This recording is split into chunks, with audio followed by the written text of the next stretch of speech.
Hi guys, so today I'm going to be doing a video about some tips that I've got for when you go to university, what you need to take, what some essential things, and just what my experience was like, and if any of this can help, that will be great. So I applied to university and then decided to defer my offer and take a gap year. So when I went, I actually had an unconditional offer. So this meant that I was able to choose my accommodation straight away because I knew where I was going to be going and I knew that I had my place. So I applied for my accommodation as soon as I could, just because I know that sometimes it can get difficult and people won't always get where they want to go. So I had to put 3 options in. I chose my top 3. I didn't actually go and look around the university that I was applying for, but I made sure I looked at all the virtual tours online because they can be really helpful for you to kind of know like the size of the room, what you're gonna get, how many people will be in your flat. After this, I got accepted quite quickly actually for the accommodation that I wanted. So I got my top pick, which was really important for me because of the course I'm doing. I needed it to be in a good location for my campus.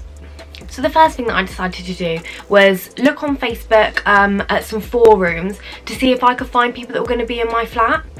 I was really scared about who I was going to be placed with because I knew that I'd be placed with 5 other people that I had no idea who they were. This can be quite daunting at first thought, but it really isn't as bad as it seems. So I actually went onto the forum and I just wrote a status on there saying, this is the accommodation that I've been given, this is my flat number, let me know if any of you guys are in the same flat, and then we can kind of make a group chat.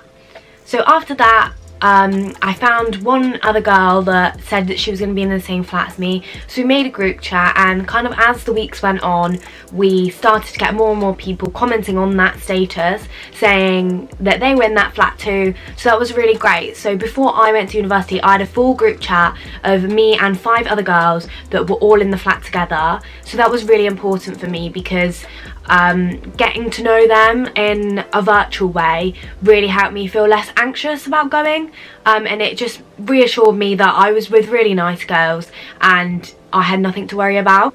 You need to remember when you go into university that everybody is in exactly the same boat. So everyone's feeling anxious about it, everyone's feeling nervous, no one knows who they're going to be with. So as long as you remember that, actually there's nothing to worry about because everyone will be feeling the same way as you.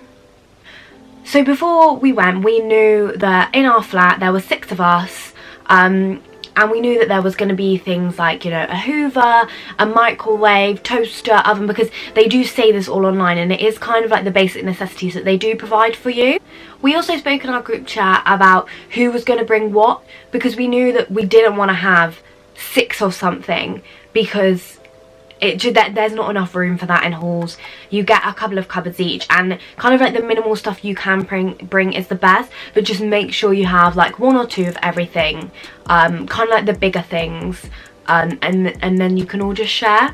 We all bought our own plates, our own cutlery, our own pots and pans and all sorts of stuff like that. That's really important because you don't know who you're going to be living with, and it can be quite difficult if you don't get along with those people. You're not going to want to be sharing stuff with them so much. I was very lucky that all the girls in my flat were lovely, so we did, you know, share quite a few things.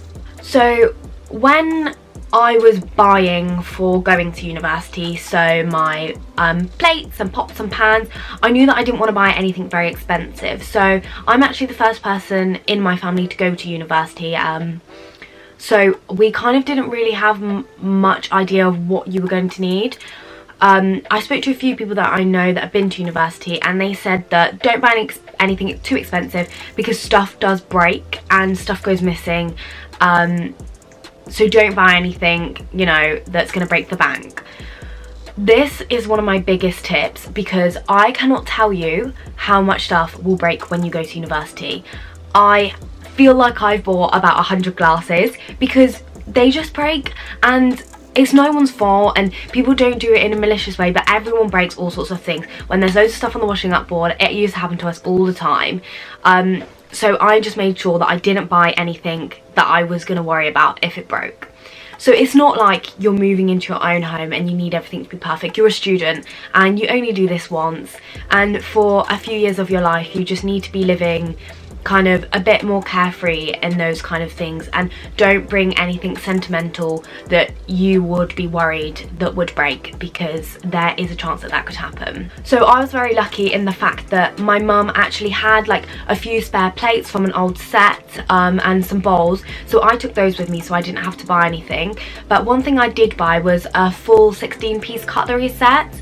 Now this was really good because I could keep the ones in storage that I didn't need, but I knew that if any went missing I would have spares, so I wouldn't ever not have any, if you know what I mean.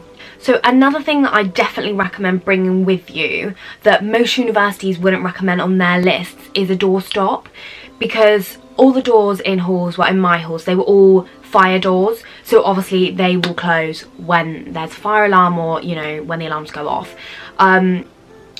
And they told us that we weren't actually allowed doorstops. Now for me this was actually really important to have a doorstop, because we were in like a long corridor and 3 rooms on one side, 3 rooms on the other side, and when we were getting ready for a night out, like, you only have a kitchen space, so it is quite nice to have your doors propped open, be able to speak to people while you're doing your makeup, while you're getting ready, and it's just a nice way to communicate, and you just feel so much less isolated.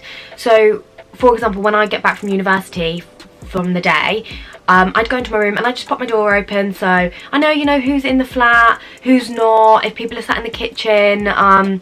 If your door's open, more people are gonna approach you and they will just come to your door, have a chat, and that's really good when you're first getting to know people, because you need to be able to make friends with these people in your flat, because you are going to be living there for a year. So when I first went, I actually did do a food shop before we got there.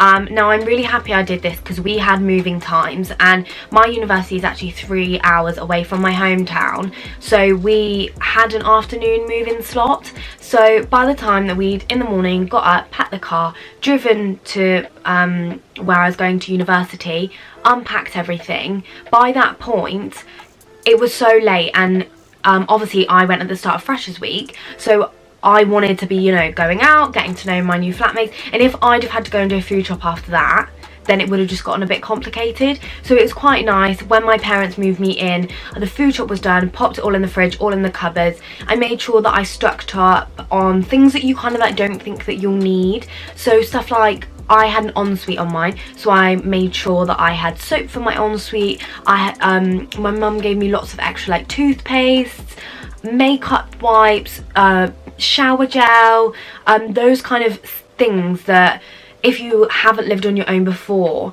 they kind of just appear there and you might not have thought of having to buy them before, but it's actually really important that you have those things and you stock up, just so you know you've got some there so you don't need to worry about it.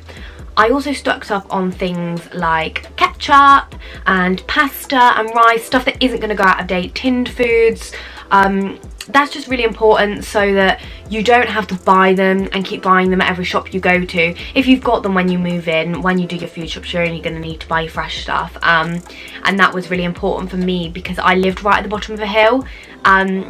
So to actually get my shopping, if I was going to have loads of it, it would have been so heavy and I would have had to keep going back and forth. So whenever my mum would come up, she'd just kind of like, I'd ask her to bring me things that I knew that I needed. I also made sure that I actually had like washing powder and stuff like that. It sounds silly, but before I moved out, my mum did absolutely all my washing. I knew how to work the washing machine, but I'd never had to buy like comfort or, you know, fabric softener and stuff like that. So I wanted to make sure that I had the one that my mum had at home. Now that was important for me because the smell of my clothes being like my mum has washed them was very comforting, and I found that quite important in the first few weeks just because I was missing home quite a lot.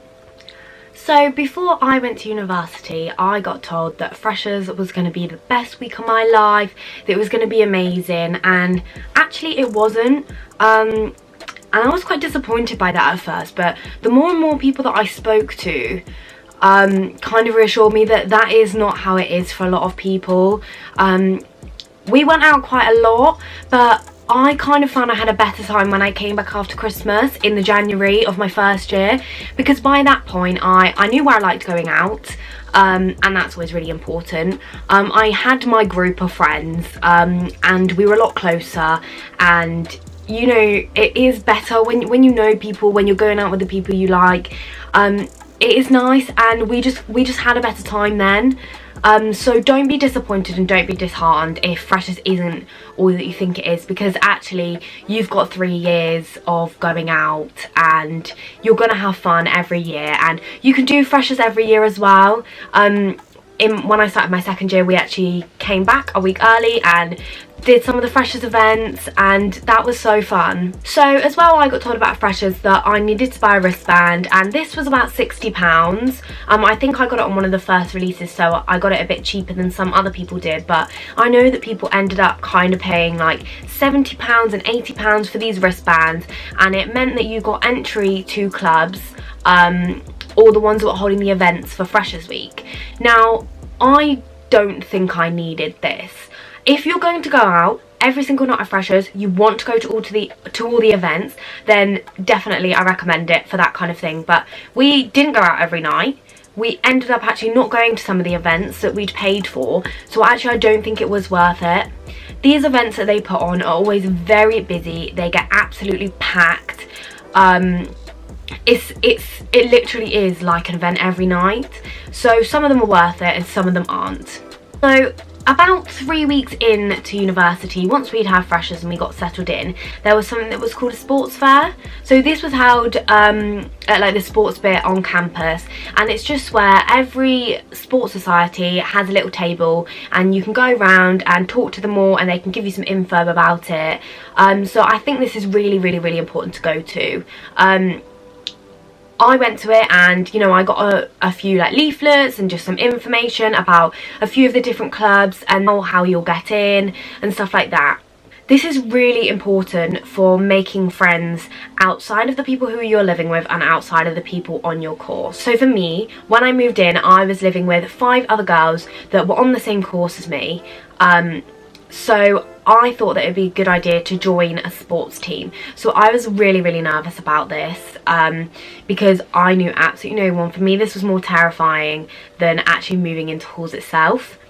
But I'm so happy that I joined, and that is one massive thing that I would urge absolutely everyone to do. Please join a society. It doesn't have to be sport, it could be anything, and they have got societies for absolutely everything. So they have sports stuff, they have gaming stuff, they have all sorts of stuff that you will need to check out and go to. That is so, so, so important to create another group of friends.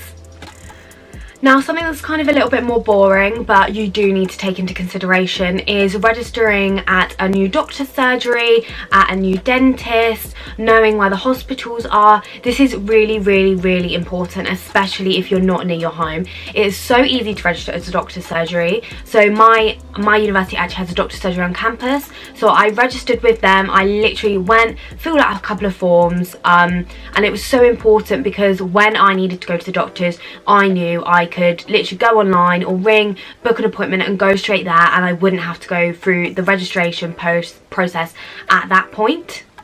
Also, making sure you know where your local minor injuries, A&E, all those kind of things. It's good to just know your bearings, and know kind of where you will need to go if there is an emergency.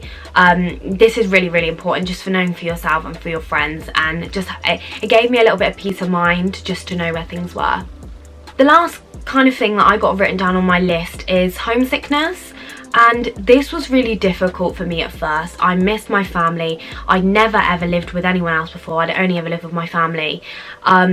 So I said about like the washing powder and stuff, that made me think of home. But it was really important for me to FaceTime my family, ring my family, FaceTime my friends from home, have them come up and visit me. And for me in my first year, especially before Christmas, it was always really important for me to have a trip home booked. So I knew when I was going home next, I could aim for that, and that made me feel so much more settled. So that's kind of everything that I've got on my list today. I will do another university Q&A about moving out of halls and into a house, because I have done that and I am soon moving into my 3rd year house, so I'll definitely vlog all of that. So that can be a very difficult process, but there is so many easy ways to get around it and so much support out there. I hope you enjoyed all the tips and thank you so much for watching.